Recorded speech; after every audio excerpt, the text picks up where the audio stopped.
Hello दोस्तों, आज हम पढ़ेंगे ह्यूमन सिस्टम यानी मानव तंत्र। मानव तंत्र का पहला टॉपिक है या पॉइंट है पाचन तंत्र। पाचन तंत्र में सम्मिलित विभिन्न अंग व ग्रंथियां निम्नानुसार है। इसके अंग है मुख, ग्रसनी, ग्रासनाल, आमाशय, छोटी आंत, बड़ी आंत और मलद्वार। और ग्रंथियां, 3 ग्रंथियां इसमें। पहली है लार ग्रंथि, दूसरी है यकृत ग्रंथि, तीसरी है अग्नाशय ग्रंथि। अब हम इनका विस्तार से अध्ययन करेंगे। मुख यानी माउथ, आहार नाल का अग्रभाग मुख से प्रारंभ होकर मुख गुहा में खुलता है। यह एक कटोरीनुमा अंग है। मुख 2 मांसलोटों से घिरा होता है जो मुख को खोलने और बंद करने तथा भोजन को पकड़ाने में सहायक है। जबड़ा, ऊपरी जबड़ा यानी अचल यानी स्थिर रहता है वो, निचला जबड़ा अचल, ये चलता है। अब पढ़ते हैं दांत। दांत 4 प्रकार के होते हैं और कुल 32 दांत होते हैं। मनुष्य के जीवन काल में दांत 2 बार आते हैं। एक तो होते हैं स्थायी दांत जो जीवन में 1 बार आते हैं, और एक होते हैं अस्थायी दांत यानी दूध के दांत। पहले करदंत।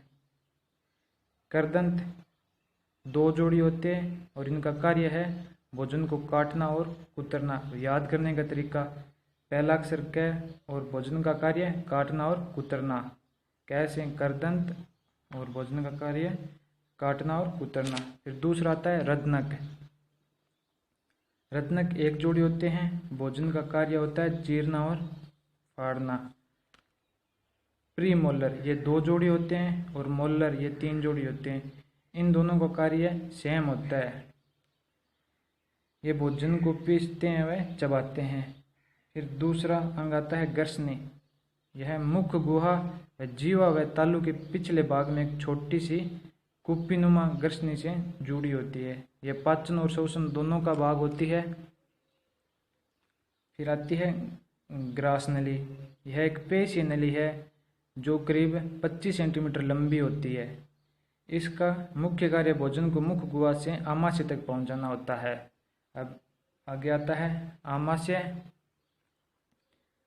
आमाशय आहार नाल का सबसे चौड़ा जे आकार का थैलीनुमा भाग होता है। यह एक लचीला अंग है जो 1 से 3 लीटर तक आहार धारिता कर सकता है।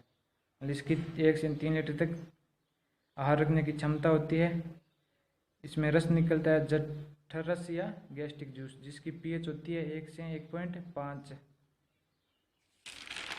और अब इसके आगे छोटी आंत। छोटी आंत पाचन तंत्र का एक अत्यंत महत्वपूर्ण अंग है। इसमें भोजन को सर्वाधिक व अंतिम पाचन क्रिया होती है। इसको 3 भागों में बांटा गया है।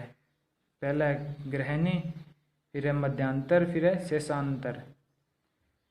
ग्रहणी, यह आमाशय से जुड़ा हुआ छोटी आंत का पहला तथा सबसे छोटा भाग है जो रासायनिक पाचन के काम आता है। फिर आता है मध्यांतर या अग्र क्षुद्रांत। यह एक छोटी आंत का मध्य भाग है। जो मध्यांतर है वो मध्य भाग है। यह ग्रहणी में पाचित आहार रस का अवशोषण करता है। फिर आता है शेषांतर।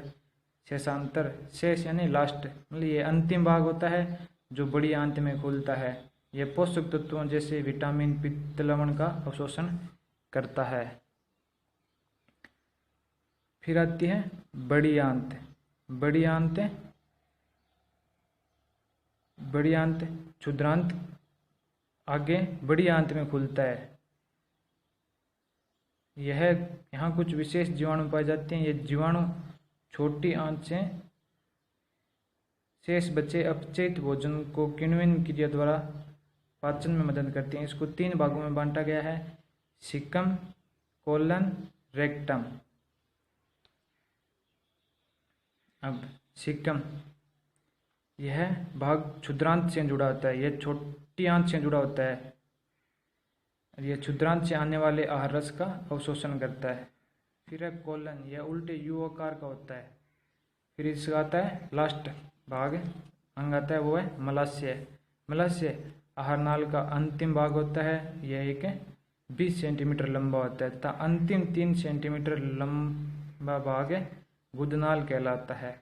अगर दोस्तों वीडियो अच्छी लगी हो, अगर कुछ समझ में आया हो तो please my channel yes education point को लाइक, सब्सक्राइब एंड कमेंट जरूर कीजिएगा। Thank you.